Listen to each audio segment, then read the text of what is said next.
Punta tayo sa may SM kasi open na. Nakita ko open na yung Kaestang Puto Bumbong.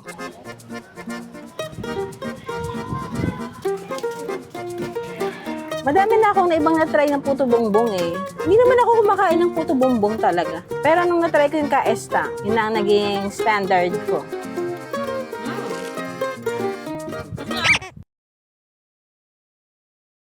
Hi guys, and welcome to another video of the Andradas. Today is August 25, 2026. So, exactly less than 1 week na lang bago bumalik si Daddy sa work.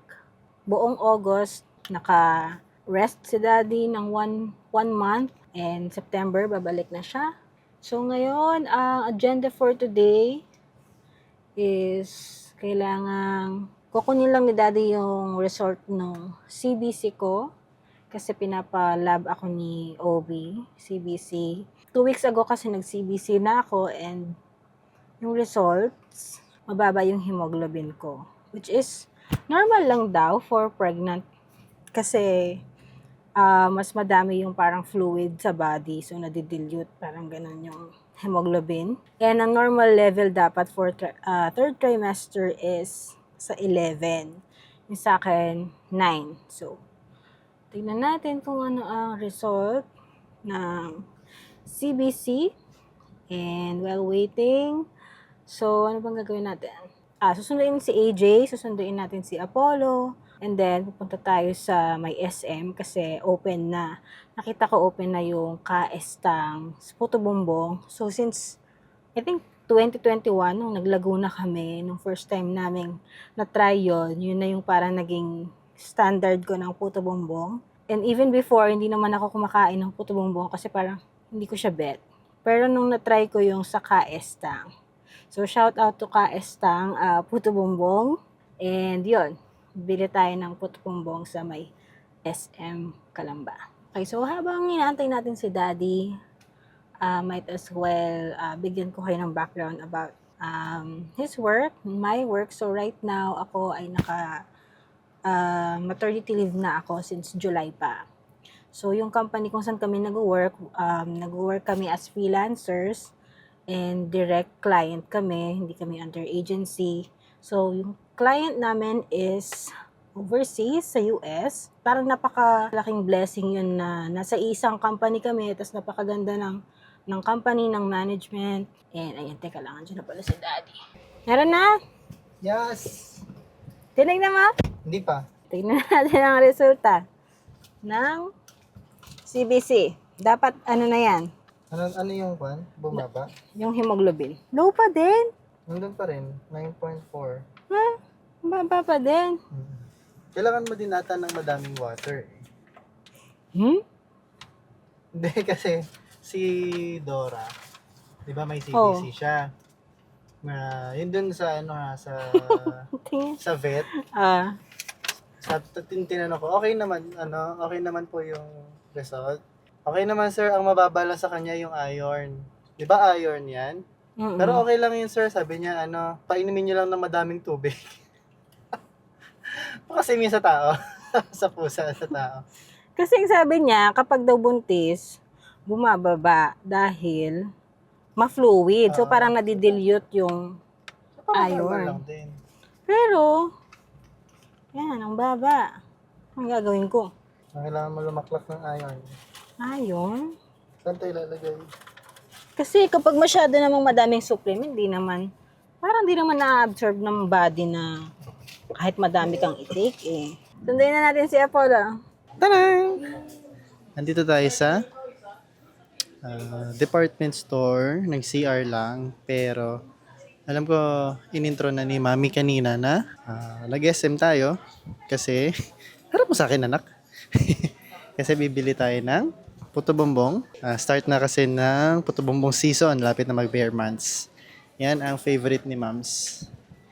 And dahil nga malapit na lumabas si baby, gusto ni Mami na bumili kami ng thermos para pag nagpakulo, ready na yung mainit. Kapag nagpakulo. Hi vlog! So today, Tayo po ay nandito po sa SM Calamba. Dito po kami nakatira. Joke lang po. Hindi po kami sa SM Calamba. Ayan, so ang isang side quest natin ay okay na. Pero wala silang stock. Gusto lang ni mami ng thermos sa bahay. O, i-model mo na. Tatara, tatara. Ah. So, nagpakuha tayo ng stock. Kasi may basag yung takip niya. So, syempre, dapat bago ang makuha natin. So, wait natin si Kuya. And then, after nito, actually yun lang. Konting walking lang. Maka-exercise si Mams. And, Puto Bombong. Yan. Yan ang pinaka-agenda lang for today. Po ay Spider-Man. Look. Ayan po ang web. Ito na talaga ang ating agenda for today. August pa lang pero may Puto Bombong na sa may SM Calamba. So yan, usually bare months to pero medyo maaga sila for this year. Bumili si Mami ng extra special. Yan, na merienda ni Mami. Favorite ni Mami. Since Calamba. Since nakalipat tayo ng Calamba, favorite na ni Mami yan. And loyal siya sa Kaestang. Kaya shout out kay Kaestang. Video kuya, okay lang?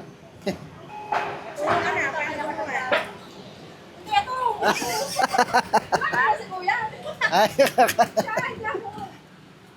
para may highlight. Para may highlight ka ate. Maaga kayo this year, ano? Yes.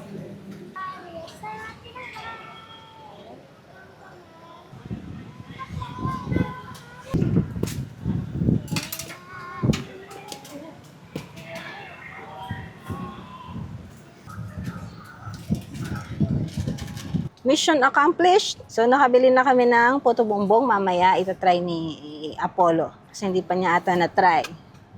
At sasabihin niya ang kanyang review sa Puto Bombong. Eh, medyo nagmahal na sila. Siguro kasi mahal lang mga bilihin. Kaya lahat nagmamahal. Mahal na lahat. Pero tignan natin kung ganun pa rin ang lasa. Kaestang since 1975.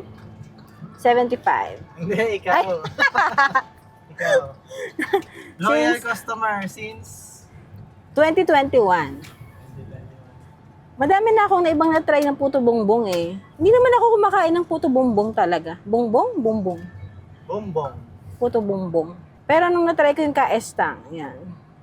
Yun na ang naging standard ko ng Pero, Puto Bongbong. di ba may Kaestang din sa Santo Tomas? Oo. Sila din yon. Ibang ano, Ibang ano lang, ibang branch. parang ibang team.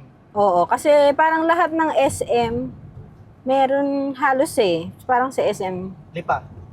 Oo, mga Diba? ganyan. Oo, South. Usually sa South. Siguro taga-South sila. So, malay nyo, sa mga susunod na vlog, sipagin akong gumawa ng Puto Bongbong. Oo. Ngayon, malapit na bare months. See you at home! Ayun si AJ, oo, tinitikman na yung leche flan. Sige, shoot! Yummy yan! Parang yung lasa pa niya, wala pang ganun. Ano masasabi mo muna? Parang, Atong kunin mo yung purple. Ito yung Puto Bongbong, yung purple. Di ba ganyan yung kulay ng bilo-bilo? di ba po, pag sinus... O, tikman mo na may kasamang ganito. Dapat magsama sila kasi kaya ganyan ang Kasi yung alam kong Puto Bongbong, yung purple lang, tapos may niyog, tsaka margarine. Ito may Special kasi. extra special. May leche flan, may niyog, may secret ingredient. Parang may ano, caramel. May caramel. Ayan.